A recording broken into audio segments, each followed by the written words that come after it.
wi haala min oɗo ahmad ibnu baba mi fodanima mboɗo waɗa nde ɗo deftere mboɗa haalanma hen dalillaji sayidna lawol sayidna cheikh radiallahu taala haga mi wima mboɗo waɗa ɗum ɗo haga mi wima mboɗo waɗa ɗum ɗo kono ma al ilmi mboɗo andi de ma al ilmi mboɗo andi bi anni wonde min ibnu baba lastu mi laataki ahalan mboɗo handi lisa e wadde ɗum kono noon kadi mboɗo andi wa annanino min istahdaftu mi daranima wadde komi wawa nde mbiyammi mboɗo waɗa nde mboɗo yanana mi wawa kono min foof e yananede mi wawa lakinnani ko woni tan min ardu mboɗo jorti min allahifi immorade e allah newiɗo mboɗo jorti to allah hifzi nde o renatami minal haɗa e puural wattasi hiifi e bonnude mboɗo jorti to allah de nde o renata kam e puure nde o renata kam kadi e bonnude haga mi wi mboɗo waɗa ɗum ɗo ma al ilmi taw mboɗo andi bi anni wonde min lastu mi laataki ahalan mboɗo lebdi lisa e wadde ɗum ɗo kono noon wa annanino min istahdaftu mi daranima wadde de mi daranima wadde ɓaadi noon mi daranima wadde lakinnani ko woni tan min arju mboɗo jorti min allahifi immorade e allah newi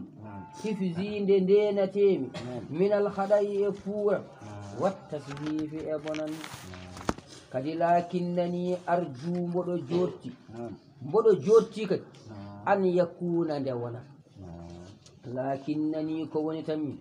arju mboɗo an yakuna nde wonata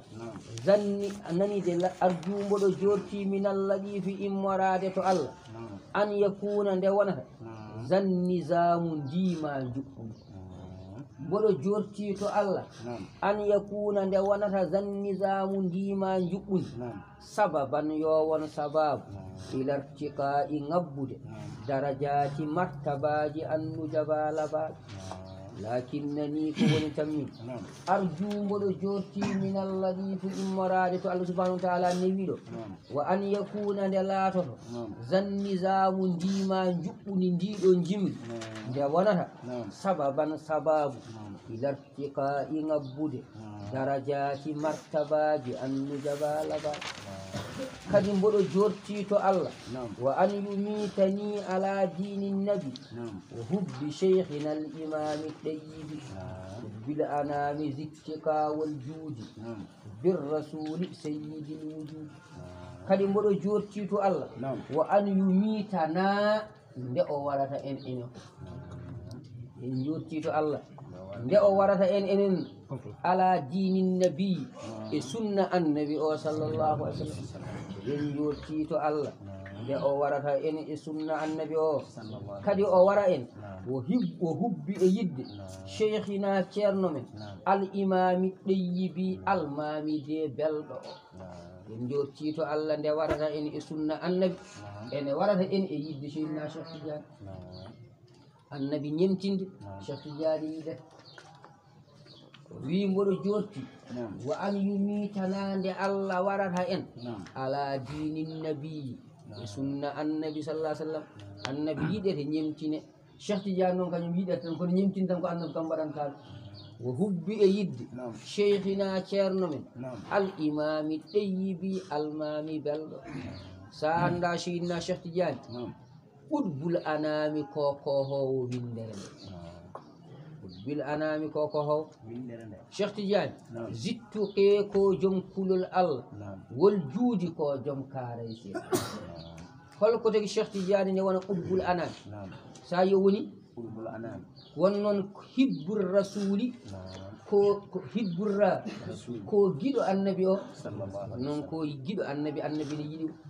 hibbur rasuli ko giɗo annabi annabi mo ganduɗa seyyidil wujudi ko kañum woni kohowo godal ngal annabi mo ganduɗa ko kohowo go kañum woni je giɗo makko hibbu ko giɗo hibbude ko giɗo ar rasuli sallallahu alih w sallam ko giɗo annabi hibbude ko giɗo ar rasuli annabi o annabi ne yiɗimo seyyidil wujudi mo ganduɗa ko howo windere nde ɗum tagi koko annabi yiɗimo ko ɗum woni ko nafimo koko annabi ɗum woni ko ɓuɗbula anami ko howo windere nde juttuɗe ko joom kulol Allah wol juudi ko joom karay siragal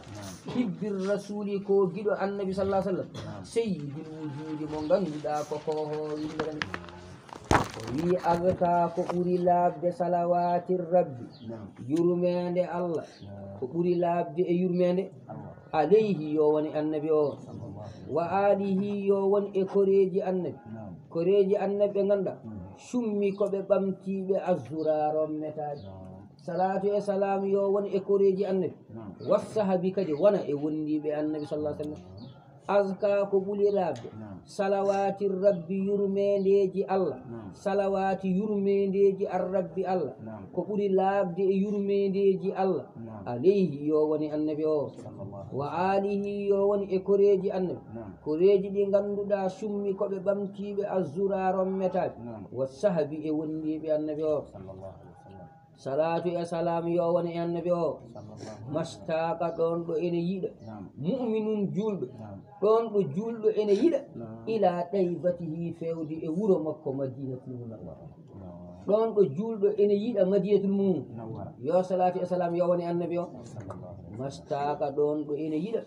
mu'minun julɗo ila ɗaybatihi fewde e wuro annabi o kadi mastaka ɗon ɗo ene yiɗa mu'minun julɗo ila hibbihi fewde e yidde annabi ɗon ɗo julɗo de ene yiɗa yidde annabi ɗon ɗo julɗo ene yiɗa yo Allah juuli e annabi o wo hubbi ɗon ɗo julɗo ene yiɗa ali baytihi koreji suudu annabi ɗon ɗo julɗo kadi ene yiɗa sharifaɓe yo salatu e salam yo woni e annabi o mastaka ɗon ɗo ene yiɗa mu'minun julɗo ila ɗaybatihi fewde e wuro makko madinatul munawwara wo hibbihi ɗon ɗo julɗo de ene yiɗa yidde annabi sallah sallam ɗon ɗo julɗo ene yiɗa yidde annabi o ɗon ɗo julɗo ene yiɗa yidde annabi o sallallahu alayhi wa sallam nanide ɗon ɗo julɗo ene yiɗa yidde annabi o wo hubbi ali baytihi ɗon ɗo julɗo kadi ene yiɗa yidde sharifaɓe yo salatu e salam yo woni e annabi o sallallahu alayhi wa sallam wi haala min oɗo ahmad ibnu baba mi fodanima mboɗo waɗa nde ɗo deftere mboɗa haalanma hen dalillaji sayidna lawol sayidna cheikh radiallahu taala haga mi wima mboɗo waɗa ɗum ɗo haga mi wima mboɗo waɗa ɗum ɗo kono ma al ilmi mboɗo andi de ma al ilmi mboɗo andi bi anni wonde min